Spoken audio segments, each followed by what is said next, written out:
तो hello guys, नमस्कार दोस्तों आप सभी का। और आज हम लोग बात करने वाले हैं CIL की वैकेंसी यानी कि कोल इंडिया लिमिटेड की वैकेंसी के बारे में। ठीक है, तो चलिए डिटेल में जानते हैं। कोल इंडिया लिमिटेड ने यानी कि CIL ने वैकेंसी निकाली है और 640 पदों पर वैकेंसी निकाली है। ठीक है, देख लेते हैं। और ये सभी आपकी इंजीनियरिंग पोस्ट है।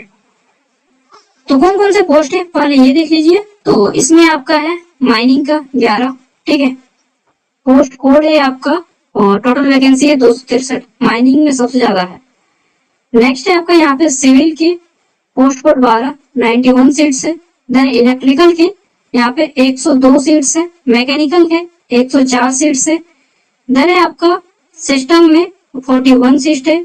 ENT में इसमें आपके 39 है। टोटल 640 है, जो कि बहुत बड़ी वैकेंसीज है। ठीक है, और ये बोला गया है कि गेट पेपर कोड आपका यहाँ पे दे दिया गया है। ठीक है, तो यार गेट पेपर कोड दे दिया गया है, मतलब हायर मार्क्स चाहिए। चलिए देखते हैं। तो यहाँ पे दिया गया है अपना इम्पोर्टेंट डेट्स। तो ये आपका जो फॉर्म अप्लाई का शुरू होगा, ओपनिंग होगा, ओपनिंग डेट ऑनलाइन रजिस्ट्रेशन ये आपका 29 अक्टूबर को शुरू हो जाएगा एंड लास्ट डेट रहेगा 28 अक्टूबर 2024। ठीक है, फॉर्म आपका ऑनलाइन फॉर्म फिलअप होगा और फॉर्म फीस भी बहुत ज्यादा है इनका। चलिए देखते हैं फॉर्म फीस कितना है एंड एलिजिबिलिटी क्राइटेरिया। तो यहाँ पे जब गेट लिखी दिया तो सबको जान ही गए होंगे। ठीक है, तो क्वालिफिकेशन थोड़ा सा देख लेते हैं। यहाँ पे तो बोला गया माइनिंग में देखिए degree in mining engineering with minimum 60% marks. ठीक है, और सब में आपका दिया गया है 60%।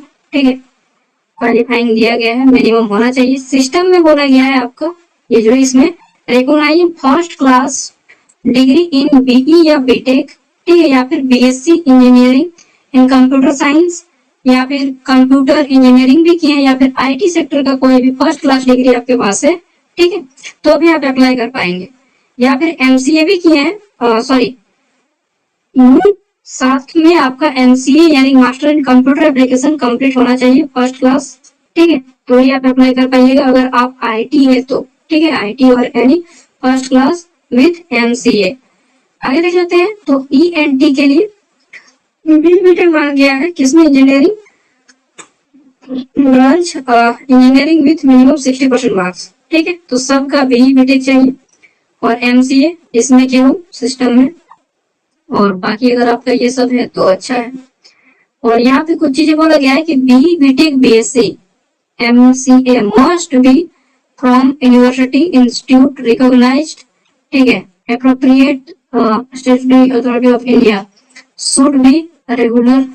देखिए यहाँ पे रेगुलर होना चाहिए, फुल टाइम कोर्स होना चाहिए। ठीक है, तो कॉरेस्पॉन्डेंस आपका नहीं चलेगा। साथ में बोला गया है कि the minimum qualifying marks for general U R OBC non creamy layer इसमें आपका एंड इकोनॉमिकली वीकर सेक्शन जो है EWS इनके कैटेगराइज इनमें 60% चाहिए। ST SC को 5% का रिलेक्शन दिया जाएगा, तो यहाँ पे 55 में भी उनका हो जाएगा। ठीक है, और यहाँ पे कुछ चीजें बोला गया है कि इन केस ऑफ CGPA या GPA आपका है। ठीक है, कन्वर्जन आपको करना है, कन्वर्जन इन परसेंटेज। तो कन्वर्जन कर लेना है आपका किसमें, परसेंटेज में।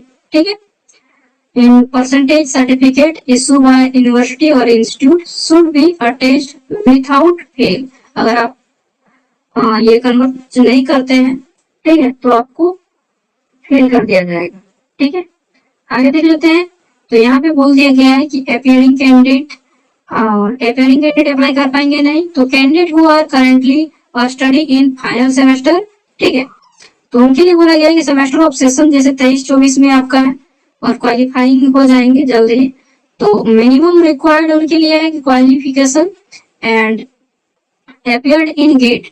ठीक है, 2024 examination and it his her name is reflecting in the list of qualified candidate में अगर आपका भी लिस्ट में नाम है। ठीक है, in this list shared by the organizing institute are eligible। ठीक है, तो आप भी अप्लाई कर पाएंगे टू अप्लाई। आगे देख लेते हैं, बाकी डिटेल में आप लोग पढ़ लीजिएगा। यहाँ पे कौन कौन एलिजिबल है कौन नॉट एलिजिबल है डिटेल में बताया गया है। ठीक है, सिविल अगर आप आर्किटेक्चर स्टडी किए हैं तो आप एलिजिबल नहीं है, या फिर कंस्ट्रक्शन इंजीनियरिंग किए हैं या एनी अदर कोई भी कॉम्बिनेशन की है विद सिविल इंजीनियरिंग, तो अभी हम अप्लाई नहीं कर सकते हैं। तो एलिजिबल कौन है कौन नहीं है यहाँ पे डिटेल में बता दिया गया है, ठीक है। उसके बाद जो टेंटेटिव वैकेंसी है उसकी कैटेगराइज किया गया है, किस कैटेगरी में कितनी सीटें हैं, ठीक है, किसके लिए कितने रिजर्व है, वो सारे यहाँ पे डिटेल में बताए गए हैं। आगे देख लेते हैं। तो फिर आपका यहाँ पे सिलेक्शन प्रोसेस, तो सिलेक्शन प्रोसेस बहुत इंपॉर्टेंट मायने रखता है। यहाँ पे बोला गया है कि जितने भी एलिजिबल कैंडिडेट हैं must have appeared and qualify for GATE, ठीक है, यानी कि ग्रेजुएट जो एप्टीट्यूड टेस्ट है इन इंजीनियरिंग गेट, ये आपका मस्ट है अपीयर्ड होना, ठीक है। विदाउट अपीयर आप ये फॉर्म अप्लाई नहीं कर पाएंगे।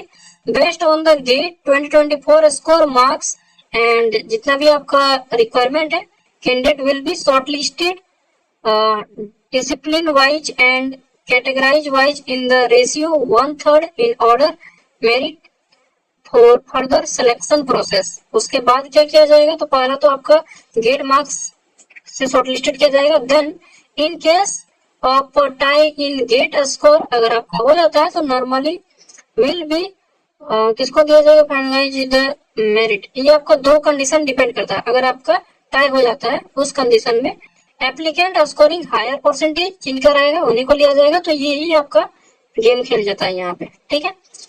एंड यहाँ पे देखिए final merit list will be prepared on each discipline on the basis of GATE score 2024 marks. GATE score marks of 2024 will be valid and they score prior or to or after GATE 2024 is not valid for this requirement active and hence will not be considered, ठीक है। साथ में यहाँ पे D number बोला गया कि candidate working with, अगर आप वर्किंग कर रहे हैं गवर्नमेंट में या फिर पीएसयूज वगैरह में, ठीक है, पब्लिक सेक्टर वगैरह में, या फिर ऑटोनोमस कोई भी बॉडी है, ठीक है, मणिरत्न कंपनी या फिर कोई भी, have to submit no objection, उनको एनओसी सर्टिफिकेट जमा करना होगा, एनओसी सर्टिफिकेट, अदरवाइज आपका फॉर्म जो रिजेक्ट कर दिया जाएगा विदाउट एनओसी सर्टिफिकेट अगर आप कहीं पे काम कर रहे हैं तो। देन आपका डीपी वगैरह होगा, ठीक है, एंड मेडिकल वगैरह होगा और फिर आपको फाइनल मेरिट लिस्ट निकाला जाएगा। बोला गया है कि offer of appointment will be issue only after successful, जब उनका डीबी हो जाएगा, ठीक है, यानी कि document verification and medical examination हो जाएगा, उनको ही भेजा जाएगा, ठीक है। और साथ में बोला गया submission of relieving letter from present employing in working in government sector PSU autonomous bodies. और यहाँ पे एप्लीकेशन जो फीस है देख लीजिए, ऑनलाइन फॉर्म फीस का कैंडिडेट तो यार गेट में क्वालिफाई किए तो इतना तो देना बनता ही है ना। फीस चलिए उसके अकॉर्डिंग कम ही है, जितना यहाँ पे रखा गया है 1000 है, प्लस जो आपका जीएसटी चार्ज लगेगा 180 रुपीज है। टोटल आपको 1180 रुपए पे करने हैं। और एसटी/एससी को यहाँ पे फॉर्म फीस देखिए तो बोला गया है कि एसटी/एससी पीडब्ल्यूडी साथ में एम्प्लॉय अगर आपका काम करता है सीआईएल में, ठीक है, एंड इट्स जितने भी सब्सिडरीज इसके बॉडी है पार्ट्स है, ठीक है, और उनको फॉर्म फीस नहीं लिया जाएगा, ठीक है, जम्पेड कर दिया गया है फ्रॉम पेमेंट एप्लीकेशन फीस, तो उनको नहीं लिया जाएगा। साथ में बोला जाए कि application fee will be paid through online आपका होगा and age limit maximum 30 year रखा गया है। The upper age limit is 30 year, बहुत कम है यार रियली, लेकिन यहाँ पे जो ओबीसी को 3 ईयर का दिया जाएगा रिलैक्सेशन एंड एसटी/एससी को 5 ईयर का, ठीक है। एंड 30 सितंबर 2024 इस फॉर्म का, एक मिनट यार, सॉरी, ये जो एज काउंट किया जाएगा ये आपका 30 सितंबर 2024 के अकॉर्डिंग किया जाएगा, ठीक है। मुझे लास्ट डेट मैं बता रहा हूँ क्या फिर, तो ये आपका एज कैलकुलेशन इस डेट के अकॉर्डिंग किया जाएगा, ठीक है। और यहाँ पे नोट बोला गया है कि the upper age limit relaxation subject to the condition, the क्या बोला गया, the maximum age of the application तो 30 will be extended to 60 year shall not be exceed, ठीक है। देखिए यहाँ पे एक चीज बोल दिया गया है क्लियरली, और ये आपका एक्स सर्विसमैन के लिए, ठीक है, तो 56 ईयर रखा गया है, चलिए अच्छा है, ठीक है। और आगे देख लेते हैं, तो बस सब कुछ तो वही गया, और क्या देखेंगे, रिजर्वेशन वगैरह बस एक बार पढ़ लीजिए आप लोग खुद से अच्छे से। और फॉर्म भरते टाइम आपको क्या क्या लगेगा, तो देखिए यहाँ पे बोला गया है ये सारे डॉक्यूमेंट्स रेसिडेंट लगेंगे, ठीक है, residential flat 1000 square feet, sorry ये नहीं लगेगा, यहाँ पे कुछ इन्फॉर्मेशन दिया गया है, 5 एकड़ of area agriculture land and above वगैरह वगैरह दिया गया है। यार क्या दिया गया है, for getting benefits of reservation under EWS, EWS के लिए सॉरी। तो यहाँ पे सारी चीजें हो गई। सैलरी वगैरह देख लीजिए, तो सैलरी तो इसमें दम के देता है एकदम पूरा। देखिए यहाँ पे है आपका, selected candidate will be placed as management trainee in E2 grade in the scale of pay 50, तो मतलब 50K to 160K दिया जाएगा, ठीक है। And at the initial basic रहेगा आपका 50,000 पर मंथ ड्यूरिंग, और आप लोग पैकेज वगैरह लिए होंगे तो अच्छी बात है, नहीं तो फिर यहाँ पे कौन आएगा। चलिए जो भी है, अपने देश में काम करना अच्छी बात है। पोस्टिंग वगैरह के लिए देख सकते हैं कहाँ कहाँ पे आपको, बाकी बाद में सेटिंग हो जाता है, ठीक है। पोस्टिंग वगैरह आप करवा सकते हैं सामने में। और सर्विस एग्रीमेंट 3 लाख का यहाँ पे मिलता है। देन आपका मेडिकल एग्जामिनेशन, सारा कुछ यहाँ पे पढ़ लेना है, ठीक है। फॉर्म आपका ऑनलाइन फॉर्म फिलअप होगा इनके वेबसाइट से, और जब होगा तो आपको अपडेट कर दिया जाएगा। बाकी आप लोग अपना लैपटॉप से भी कर सकते हैं, मोबाइल से भी हो जाएगा। और ये जीएम पर्सनल रिक्वायरमेंट कोल इंडिया लिमिटेड, कोल भवन कहाँ से निकाला गया है, कोलकाता से, ठीक है। चलिए, तो बीसीसीएल, सीसीएल, सीआईएल जितना भी है ना, सब एकदम डेंजर, मतलब क्या बताए, किसी में भी अगर आपका हो जाता है तो आदमी बोलता है हाँ भाई अच्छा जगह पे पहुंच गया है।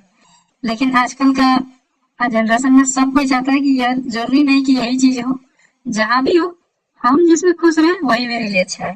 चलिए, आपकी जो भी इच्छा हो। Thank you, bye, all the best. आप लोग बीटेक किए मेहनत करके, बाय।